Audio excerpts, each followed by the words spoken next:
at the dinner party, they were all making fun of me. And my husband, who speaks very little in general, he like looked up from his meal and he's like, you know why they're making fun of you?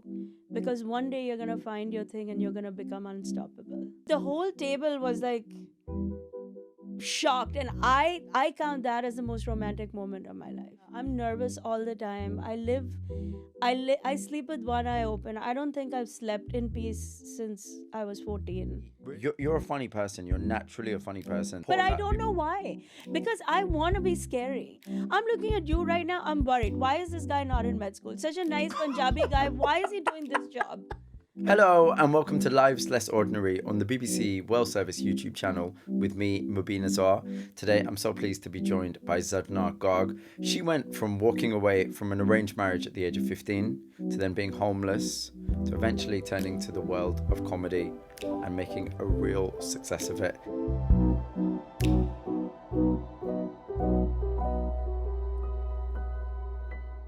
Zardna, I'm so pleased to have you with us. How are you doing today? I'm so good and so excited to be here. Thank you for having me. So you grew up in Mumbai.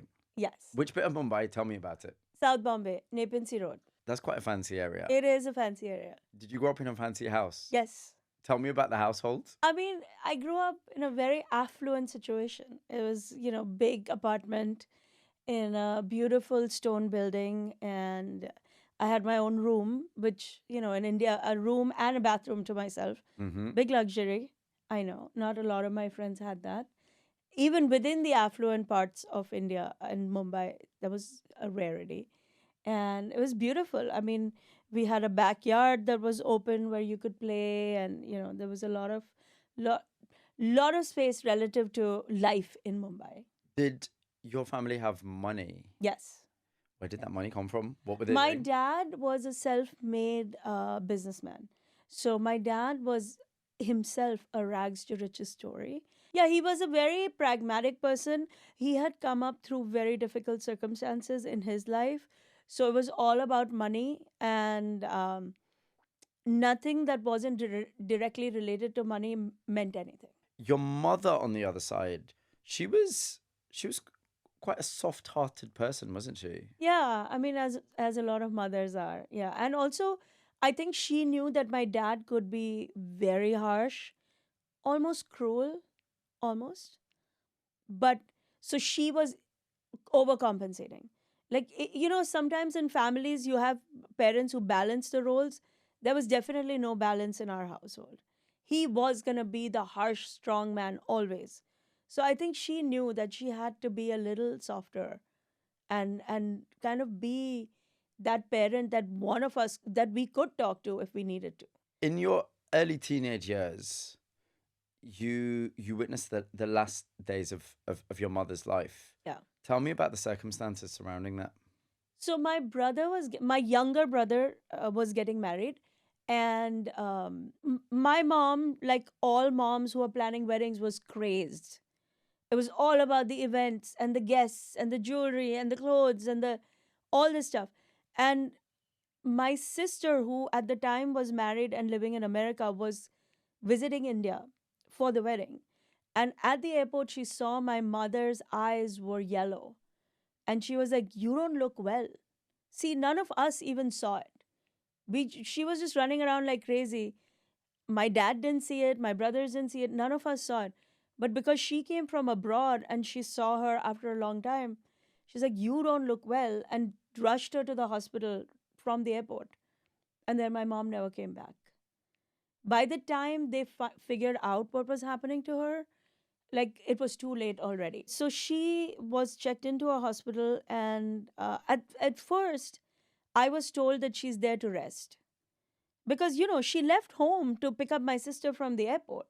It's not like she left because she was sick or that we knew of. So we thought, in my teenage brain, thought, oh, okay, so she's resting. It's like, I get it. It must be like a spa with a little medical situation attached to it. And no one really tells kids anything in a South Asian household. At my household, it's not like anybody sat down and said, "She is so sick, we should go meet her." I had no idea what was happening. But at one point, with, I would say, 2 weeks into her being in the hospital, her best friend came home to come and get me and my sister and said, "You need to come and meet your mom." That's like the first time I saw her at all in the hospital. And I wasn't prepared for what I saw. I thought my mom would be relaxing, in like some, like almost like a five-star hotel state. Instead, what I saw was like a person who was like very, very sick, like tubes all over, blood. I mean, it was dire. But no one prepared me for it. I walked into the room and I was completely taken aback. We think now in hindsight that my mom was just holding on to life to say goodbye to me because I was her only biological child. Mm-hmm. And she just needed to know that I was going to be okay. And we believed that to be true because I left the room and within minutes she passed. After she had gone, did the relationship between you and your father change? Did it become even more hardened? Yeah. How so? So the day after she died, and I was the youngest of four, I think something inside him broke. He said to me, he goes, you need to get married. I'm done parenting. How old were you at this point? I was just under 15, so 14 and change. And I thought he's just upset. You know, mom has just died. It's his wife also. And this was his second wife that he had lost. So I was very empathetic towards him. And there was so much grief in the air in general. Everybody was in a state of shock. My whole building, my neighborhood, everybody who saw her as being a healthy woman 2 weeks ago was in a state of shock. Everywhere we went, it was like, oh my God, you saw it. So when he said that to me, I really thought, okay, he's angry, he's having a moment, he's gonna be fine, it's gonna work itself out. But he was not kidding, and he was very, very serious. And when he said, you need to get married, I was like, no, I'm not gonna get married. What? Because also I knew what getting married meant in addition to actually just getting married. It meant you might not go to school anymore. It meant you might never go to college. It meant all those things. And I'm a naturally extremely curious person. Mm. So that to me was even more scary than the thought of getting married. You didn't want that role. You didn't want to be someone else's wife at that age. You had a lot of life ahead of you. I actually didn't think about that as much as like, I am not going to not go to school. Right. I So am it's that not, simple. I am not going to not go to college. Like, I'm obsessively curious, like to the point of insanity. I read everything on earth. So the thought that somebody else might control that aspect of my life. And also at that point, I was heavily influenced by American culture because I was watching it all as an affluent teen in South Bombay. I was reading all the newspapers. I was reading The Guardian in India. I was reading. So I was like, we don't all have to get married like now. So to me, the threat of losing all of that was much bigger than even like I could be shipped out to somebody's So when house. you say, Dad, I'm not doing this, I'm Yeah. not getting married, Yeah. what's the response? He said, "Oh, if he, I don't think thought I was actually rebelling. He thought we were having a conversation and that he was going to just push me into doing, because that's what he was used to. He was used to getting his way with everybody, not just his kids, the world around him. He was a self-made, extremely successful, willful man. So I think in the beginning he was like, well, if you don't want to get married, you're not going to live here, and he thought that would do it. Where am I going to go? You're not going to live here. Yeah. So what did And I did was you do? like, what do you mean? He goes, no, you can't live here. You have to leave. And I said, okay. Did you understand the finality of No, this? I mean, no, not at all. Not at all. I really thought he was grief struck. He's having a crazy moment. There's no way that's real. But the first night where he'd said, well, you need Yeah. to leave, where did you go that first night? I went to my closest friend's house that night. I really thought this is going to blow over by tomorrow. Okay. So I'll just go hang with my friend. I'm getting the impression it didn't blow over by tomorrow. No. What happened? He had no interest in reconciling. None. Nothing. Like, you don't understand. I would look at the door and be like, any minute he's going to send a servant or a driver. I did not think he would come to get me because his ego was way too big for that. But there are ways. How long were you actually staying with friends and other people? It was almost a year and a half. So going from a situation where there are servants, drivers, nice cars, your food is cooked for you, to then effectively being homeless, you've already lost your mother. Now Yeah. you're not having contact with your father. It must have been so difficult. I was in deep survival mode. I'm telling you, at the time, it didn't occur to me I was homeless. I know it sounds crazy. It sounds crazy to me too. Like, what was I thinking? I'm a mother of 3 kids now. I'm like, oh my God, like it's a miracle I wasn't raped and murdered and tossed by the highway. It's really a miracle. Think of how harsh life is for a girl, that age, just Of course. unchaperoned through life. I was in and out of taxis, buses, walking all over the place. It's every day I thought today's the last day. Did the people around you, your friends, the people you were staying with, did they understand what was happening? No. They, I think for the most part, they were like, what is she fighting? My dad had successfully matched three of my siblings very well at the time in arranged marriages. So people were like, she's a little young, but not that much. So I think a lot of people couldn't understand why I was being so willful myself. They understood why he was being obstinate, but they were like, it's not like he was looking for a bad situation to put me in. He would have found a great guy in a great home, and I could have been one of those lucky ones who would have continued their education or whatever it is that I wanted. So I think a lot of people were like, we don't really understand what's going on with this family. I know in this period you said that you had become used to watching American sitcoms Yeah. and consuming a lot of Americana. Yeah. And so you had a sibling that was already in the US. You applied for a US visa, didn't you? Yeah. She helped me. Your sister helped you. That didn't come through for a long time. No. And eventually, after a long period of being homeless, you had a change of heart. I mean, did you feel that you'd been ground down to the point Yeah. of submission? Yeah. Did For you think sure. you would bite the bullet and get married? Yeah. Because I had given up. Can you remember what it was like when you walked through the door back at your father's house? Yeah. He was gloating. He had a guy in mind. He had already spoken to. I think he knew I was gonna come back. Like there was no end game for me in his eyes. This unnamed man who we're not going to name, he's out there somewhere in the world right Yeah. now, hopefully happily married. You didn't marry him, did you? No. Why not? Because on the last minute my US visa came through. At the very last minute. Whilst they were preparing for the wedding. Yeah. After we were quote unquote kind of engaged to the guy, it was like kind of. It hadn't been officially announced, but the families had made the decision. Was it a scandal that you were heading to the US? I have no idea because I left. You just left. I left. Well, I had to. I couldn't risk anybody finding out. Where did you arrive? Where did you arrive in the US? Where was your sister living at the time? Ohio. Was there any kind of plan in place? No, there was no plan. I had no plan. I was so grateful to be in a safe situation. I knew that my sister would take care of me. I had no doubt.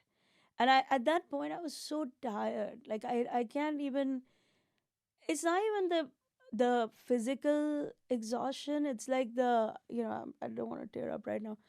It's the mental exhaustion. It's the stripping of self-esteem, of trying to find a home every day and make another excuse and make an excuse and then try to extend the one night to another night.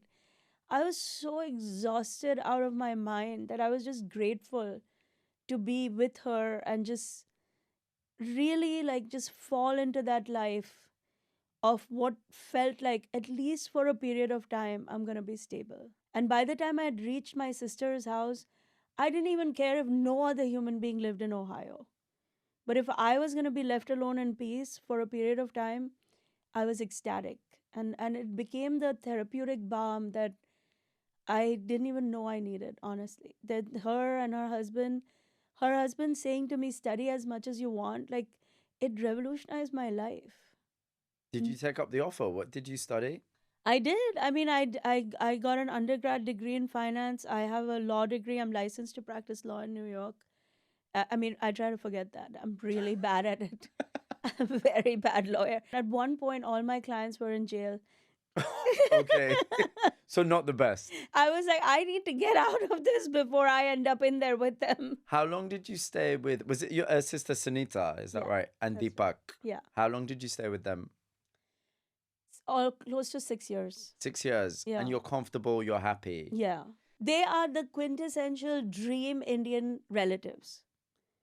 But you know that you're living in somebody else's home. Mm. And, in Indian culture, as if it's not bad enough, it's your sister. It's not your brother. It's not even the brother. Yeah. So I know this, being of South Asian heritage, there's a way that you can develop your own space. You can get your own space. That's through the magic word. It's marriage. Marriage. And so when did that thought enter your mind? When did you decide that it was maybe time? When I was finishing law school, I was in my final year of law school. And again, for the second time in my life, I remember being so tired. I was like, I'm never going to have my own life. Like, I just felt like I will never have a home that'll be mine. I'll never have a life that'll be mine because I'm either a burden on my dad or I'm a burden on my sister or my friend or my neighbor or the guy who sold fruits and decided to take me in one night. Like, what am I doing? What am I doing? And I decided that I just needed to fix this. I needed a life partner. I needed to not be alone. But you decided you were going to do this your own way. Yeah. How did you go about finding a husband? So in 1997, I remember getting up there in my first email account and thinking, I'm here, world. Let's do this. I'm ready. Yeah. But it was fun enough that I started like surfing the earliest iteration of internet that you could have at home. And you put some kind of advert out. Yeah, didn't you? I found an Indian matchmaking site, very primitive, like HTML, where a bunch of Indians had just like basically like a chat site. You know what it was? It was like the Indian classifieds, the matrimonial classifieds, but online. So now I've got the advert in front of me. Okay. I want you to read it because come on, let's Okay. not be humble. This is quite amazing. Oh It's my from God. there. I wasn't trying to be amazing. No, I just just so want people From to there, think. if you could read that for me. Yes. Okay. Here it goes. To some, I am too short or too plump, too dark or too argumentative. But enough about me. This is what I need from you: a husband and a partner, somebody who is ambitious but not ruthless, confident but not arrogant, and humble but not timid. Most of all, he is honest. I am on a mission to build a very successful life, and you must be ready to go with me. Only contact me if you want to get married. In parentheses, all caps, no friends. Kindly include your most recent tax returns and medical records. Come on. That is a special kind of advert. What was It's the English version of what my dad was saying. I love it. It is because it's kind of brutally honest. But you can imagine an Indian parent in Hindi or Gujarati saying these things. You absolutely can, but the difference is this is kind of wrapped up in comedy, quite cutting comedy. But it is in wrapped hindsight. up. It really is. What was the response? People were responding from all over. I couldn't believe. I was like, oh my God, this internet thing is great. And people were very serious. I was like, every one of my potential suitors was like a medical student or a doctor or an engineer or like it was real people who were reaching out. And I couldn't believe it. I was like, for a minute, I was like, oh my God, I'm really special. Then I realized, I was like, I should see what other women are writing. Okay. Why are people responding to me? So, and then I realized that I was literally the only one speaking for myself. And in this way, come on, in this way, Yes. in particular. Yes, because How did you go through the potential suitors? I What- did. I met so many people, flew to Cleveland to meet me. So many. And I had a McDonald's that I had like marked for the meeting because, in 1997, you have to understand anything you did on the internet, everybody was like, what if it's a serial killer? It Like, could be dangerous. Yeah. we were not living the life now where like any Uber driver shows up with like red hair and you just jump in the car. Back then, everything was like, don't send an email. What if it's a serial killer? When did you start to think that maybe you had found the right match? So my now husband back then, he responded to my ad, not intending to respond to it. He was in Switzerland goofing around with his friends. A bunch of engineers from India were goofing around in Switzerland on a Friday night, I remember. And they had stumbled on my ad because to everybody, internet was a curiosity, right? So they were like just making fun of all the ads, I guess. And then they saw my ad. And my husband reached out to me saying, this isn't real. Like, are you for real? What is this crazy ad?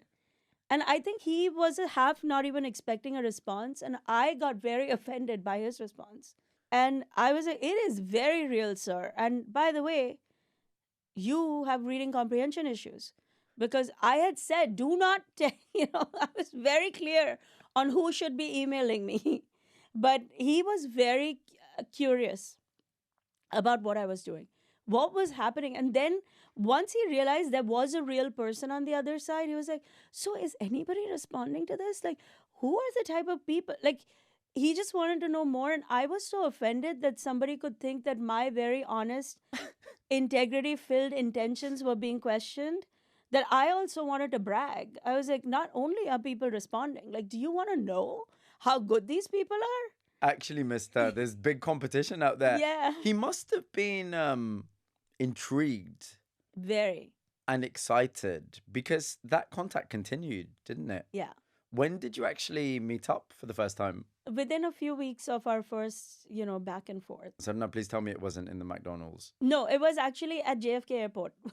Is that better? Okay. I mean, I guess maybe it's a little bit better. Yeah, because I had finished my degree and I had decided it's not happening in Cleveland. So I was moving to New York.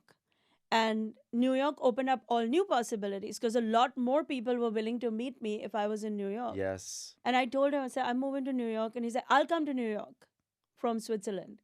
And I was like, for what? You don't want to get married. Like, why are you coming to New York for? And then he was like, oh, I have business. He had no business. Come on. Very clearly, yes. there was some kind of spark there.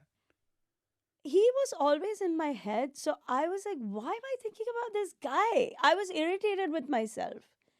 I'm sitting here and realizing I don't think until that point, for a long time, I even knew what it was to have fun. I was on such survival mode that everything was like, what is the next step and how efficiently can we do it? And I think with him, it just became like a little fun banter of like, but why are you looking for this? Like, what do you care? And, How soon after that did it get really serious? Very quickly, because he then started interrupting my dates that I was planning with a lot of seriousness.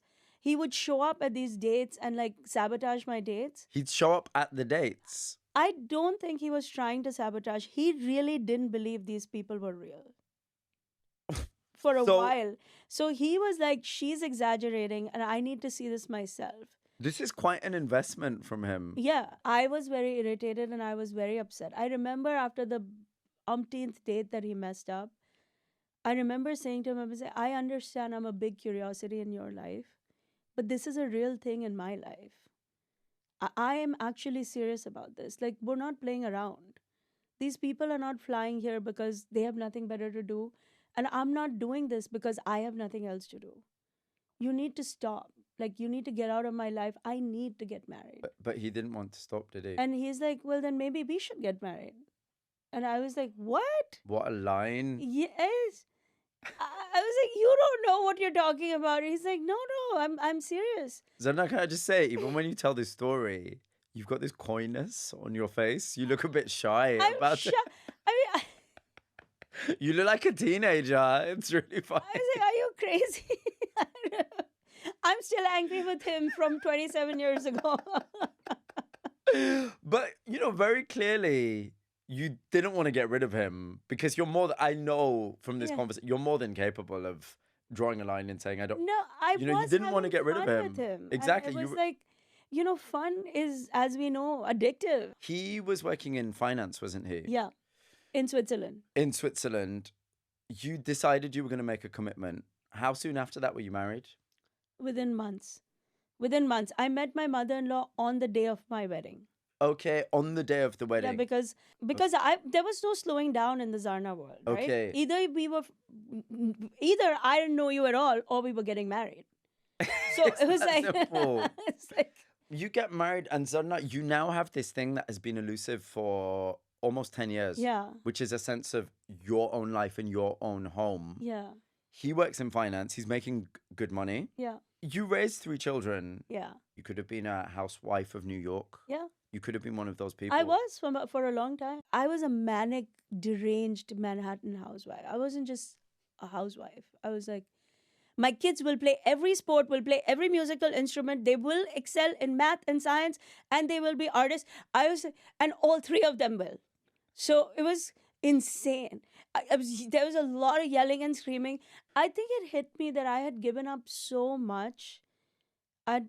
I mean, literally given up so much. Like, I'd lost my family, lost my relationship with my dad, and so much to do what? You decided that you were going to try lots of business ideas. You're going into business. Well, I didn't. Every idea I thought was a winning idea. There's a lot of ideas. There's a lot of ideas. Run me through some of those ideas. Okay, I had a travel toothbrush idea. Such a mega flop. Nobody cared about the product that I created. So I did that. I had a vegan chili. I poured my heart into making vegan chili. No one wanted to buy it. Not one person. Oh my God, that was such an epic flop. And sometimes they would buy it out of pity, but I knew they were throwing it out because you never saw it on a menu. It didn't work. No. I know there was one particular incident at a dinner party. Yeah. With the great and the good. Yeah. So we're talking about some of the other Indian families. And some of the other wives had quite a lot to say about you, didn't they? And Yeah. the fact that they perceived Yeah. that your husband was financing everything, financing all of your ideas. Yeah. So when we hung out with his friends, it was very, very successful people. And then their wives who were devoted to their success, the success of the husbands, often. So on that table, I was always the odd one out who was trying to fight this status quo that I found myself in. So at that dinner party, they were all making fun of all my businesses, and they were like, "Oh my God, it's always something new with you. What are you working on now?" And and I had kind of become the butt of all jokes, and I was kind of used to that because I was failing spectacularly in the public eye. And I remember they were at the dinner party, they were all making fun of me, and my husband, who speaks very little in general, if he says 5 words a day, that's a lot for him.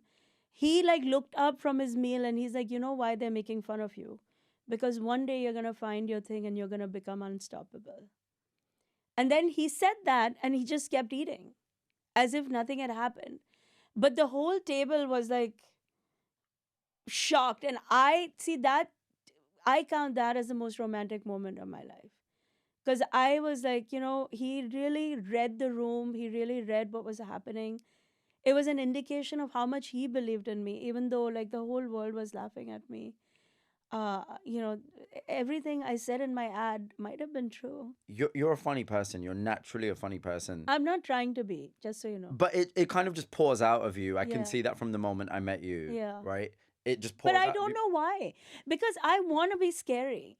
You want to be scary. Yes, I want people to be afraid of So me. no, it's not working. No, I know. And it's a tragedy because I'm always yelling at people. What? I'm yelling at people's kids. I'm like, "Why are you doing this and this?" I'm looking at you right now. I'm worried. Why is this guy not in med school? Such a nice Punjabi guy. Why is he doing this job? What is You this want me to go job to med even? school? What is this? Isn't that a job? I'm Yeah, sitting here exactly. talking to you. Exactly. Why is he here on a weekday in the afternoon? I really appreciate your concern, Zadna. My mom would love you so See? much, so much. Wouldn't Both my Doesn't parents. she say stuff like that? All the time. She's serious She when she doesn't says understand it, what right? I'm doing. So why What are you- why are you you always in talk? front of a microphone? Right. What are you doing? See, Me too. When I say these things, I actually deeply mean it. But people think I'm being funny. But this is the thing, you're naturally just a ridiculously funny person. How did you translate that into being your career? And how did you decide to take that leap? My daughter noticed that that when I was trying to launch all these other businesses, the businesses were not working, clearly. But people were engaging with me. Like even the vegan chili that people threw out, restaurants threw out, they would buy it from me to throw out. Because they liked They you. like me and they like the stories, and they would be like, oh, what are you doing? They wanted to talk to me and engage with me. And so my daughter was like, Mom, your product is your story. You need to tell your stories on a stage. You need to do stand up comedy. And now, if you're a parent and your kid suggests something, your mind is trained to say no. Because we are so used to every stupid idea that their kid has come up with. So you're like, she's like, you should do stand up. I'm like, that's not a job. And she's like, Mom, it's a real job. Like, people get paid to do this. At that point, I had never even seen stand up comedy. I didn't even know what she was talking about. But then the kids ganged up on me and said, try, try. And at that point, I had made the kids do everything. Oh my Lord. I had made them play the sitar, play the tabla, play the viola, go do running, flag football, skiing. I mean, not skiing, I would never do that, too dangerous. But ice skating, swimming, math, every type of math, not one type of math. It was your turn I to was try like, something. my kids were like, oh, was mom too scared to try it? And so, just to shut them up, I went to an open mic, just to prove to them that I'm not the ultimate hypocrite. I showed up at an open mic, and my plan was I will take a selfie, I will show them that I tried it, I will tell them how stupid they are, and we will continue on our That'll be journey. it. Draw a line under it. You didn't draw a line. What happened? So at the open mic, I remember watching like what is going on, and people were just coming up on stage and making jokes, and I was like, this is a job in America. White people do this, like only who came up with this, you know? And I remember the lady who was running the open mic said to me, "You're already here. Why don't you do 5 minutes?" And I was like, "But 5 minutes of what?" And she said, "Just get on stage and talk about whatever you think is funny." So you were freestyling. Nothing. I had zero prep. Nothing. So this was during the period of, it was approaching lockdown. Yeah. Not the best time to No. launch a comedy career. Yeah. So I had just started stand up comedy and the world shut down. And I was like, it's over. Like, how many chats? Just in this time that we've spent, aren't you exhausted from my life? Like, how many times can the universe take you down and you're going to be like, I'm going to fight one more fight? I was like, it's over. In the West, everybody was like, where did COVID originate? Was it in the bat? Was it in the virus? I was like, it came from my mother in law's kitchen. I swear, I thought she was going to do anything to destroy my career because she was the subject of my jokes. But my son said, Mom, I'm starting to see a lot of people on TikTok are singing and dancing. Why can't you do comedy? And I was like, no, what are you talking about? TikTok is 14-year-old girls twerking. At that time, that's all I That's knew all it about was. TikTok. And he's like, no, no, Mom, there's like all these grown-ups that are like singing and like sharing their skills. So he, at that time was 14, took one of my videos and edited it. And I use the word edit lightly because it was full of mistakes and it was shut off halfway and whatever. And he put it up. And I remember the joke was, I've never said I love you to my husband because no good Desi woman ever would. And I've never said I love you to my husband, but if he said it to me, I'd know he's cheating on me with a white woman. So he put that video up and went to sleep. And then the next day, it had tens of thousands, 100,000 plus views. And he's like, oh my God, Mom, all these people. Even then, I didn't believe it. Like, I thought, oh, TikTok is like one of those countries where everything starts at 1 million units. Right. Some of these countries where it's like 1 million whatever for bread. It's not real. Yeah, it's like, whatever. And he's like, Mom, there's thousands of comments, people saying that they agree with you. They've never said it. That was the first time it occurred to us that this was a whole thing. You've now turned comedy Yeah. into a kind of family business. Yeah. There's the There's the stuff on TikTok, there's the stuff on Instagram, there's the podcast. You get the whole family involved. By any measure, it has blown up. It is everywhere. You must be so pleased. You know what I'm pleased about? I'll be honest. I'll be serious for a second. When people see me on the streets, right? Without fail, without fail, every single person who recognizes me, without even making the brain connection, how they know me, they're smiling. Because my association with comedy is so strong. They know that whatever it is that they did with me last made them smile. It made them feel good. So I'm proud of that. I'm proud of that is mine and my family's legacy. That even my kids, when they see my kids, they're like, oh, that joke that your mom did about your girlfriend or your boyfriend or whatever. So in a world that feels like it's on fire otherwise, where everybody's waiting to rip each other to shreds, I feel proud that that is our legacy and our contribution. You recently were the opening act. You have been the opening act for Tina Fey. Yeah. And Amy Poehler. Yes. Seeing America through the perspective of people that are paying to see these titans of comedy, some of the most successful comics of our era, it's quite an amazing thing to do, particularly, you know, you had the immigrant experience. You were homeless for a period. Yeah. And now you're seeing America through this perspective. Yeah. It's pretty unique, isn't it? I mean, it's just, I'm shocked. Every time I open for them, and they do humongous arenas, 10,000, 15,000 people, and I walk out and people go nuts, nuts. I'm talking to them about my bindi and my Mangal Sutra and all these very Indian things, and they can't get enough of it. And I'm looking at them, I'm like, who are all you people? And watching these two especially build their touring business, because I opened their first trial show and I just closed their last show for this season. Do you still feel like the same person who was homeless at 15? Oh yeah, I'm nervous all the time. I sleep with one eye open. I don't think I've slept in peace since I was 14. Really? Yeah, absolutely. Why? What are you Because afraid that of? never leaves you. When you have experienced that level of insecurity, like financial insecurity, home insecurity, it never leaves you. Like, I've lost so much in my life, and so many things have gone, gone without any notice, without any warning, Mm-hmm. that fear never leaves me. So I like to also keep myself in a state of like always growing. I'm constantly reinventing myself. I work 24/7 and I don't want it to stop. Do you get to enjoy it? Yeah, I love what I do. So it's not like there's no sadness around all the work. Like I'm exhausted to my bone every night, but happily so, because it's a privilege. So no, I really hope you do take the time to enjoy it, because you've achieved so much, and it's such a pleasure to hear about. It really is. I'm so grateful for you sharing your story. Thank you so much. I am so honored to be here. BBC has been a big part of my life, my whole life. For a person who's obsessed with the news, you can imagine. And I can't believe that I get to be here.